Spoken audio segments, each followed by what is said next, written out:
In compagnia di Sergio Galantini per promuovere un qualcosa di veramente importante, raccontaci subito di cosa si tratta. No, è un'esperienza che vivrò domani, o meglio parto domani, però per il 5 ci sarà questo evento. Mi hanno chiamato gli amici della Sei l'Ultima, anzi Raul Maiuli, che è stato con me alla Sei l'Ultima di Foligno, ha voluto organizzare insieme a collaborazione col comune eccetera appunto del paese umbro questa iniziativa, questo teatro, riunire tutti i ragazzi dei finalisti della Sei l'Ultima per dare uno scopo benefico, per fare uno spettacolo, ridere e quant'altro, cabaret, musica, spettacolo, barzellette per i terremotati di Norcia. Allora, come terremotato ho detto sicuramente sì, anche se il viaggio è lungo eccetera eccetera, non mi interessa, si va giù, si fa questo spettacolo. Mi hanno dato anche questa bella notizia: Gala, se puoi presentare te, perché volevano chiamare Amadeus, però Amadeus sta facendo prove per Sanremo, quindi mi ha detto Gala puoi venire te, va bene. E anche già a Foligno c'è il barzellettiere friulano Galas, presenterà questo evento, quindi è una piccola soddisfazione, bella grande soddisfazione per essere presente a fare questa iniziativa benefica.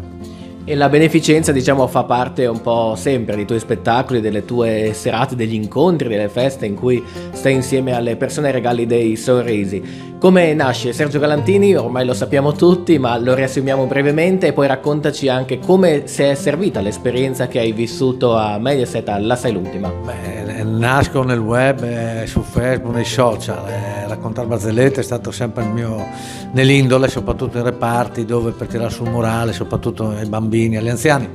E poi è nata questa mia iniziativa, ho 5 anni che giro un po' per le sagre eccetera eccetera, raccolgo contributi per la Luca Onlus, ma anche per altre associazioni sempre sicure dove vanno, perché tutti possiamo creare una Onlus, ma quelle sicure non sono tantissime, e quindi vado avanti così. E la Sei l'Ultima, che è stata questa esperienza questa scorsa estate, mi ha dato l'opportunità di conoscere tanti amici, e questa è un'occasione che sarà sicuramente la prima di molte per trovarci eccetera. Mi ha dato un po' di visibilità, anche se, come dico, questo non è il mio lavoro, lo faccio finché mi diverto, perché quando non ti diverti tu non riesci a far divertire la gente, e quindi va avanti finché va e andiamo avanti così.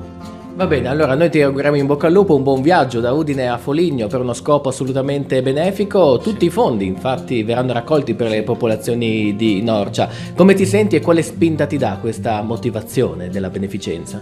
Beh, qua lì sarà sempre un'emozione, anche perché saremo qua in 14, quasi 15 di noi, quasi 3 ore di spettacolo in un posto nuovo, l'emozione c'è sempre. Ricordo che io sono sempre emozionato, anche se faccio in un bar con 4 amici, c'è sempre un'emozione, perché non sai mai chi trovi, non sai mai se riesci a far ridere, poi parte il primo applauso e la corazza un po' si libera via. Comunque penso sarà una bellissima esperienza. Grazie anche a voi del Messaggero, grazie a te, perché mi state un po' dietro per questi eventi, perché anche voi siete vicini sempre, quando c'è un po' di solidarietà seguite queste cose. Bene, allora ci lasciamo col tuo classico saluto come in ogni tuo video. Allora, spero che sia di una roba vergognosissima, uno spettacolo vergognosissimo, e approfitto anche, siamo al 3, al 4, al 3, tanti auguri, buon anno, un anno meraviglioso, spettacolare, come dico io, un anno vergognosissimo. Ciao, ciao, ciao.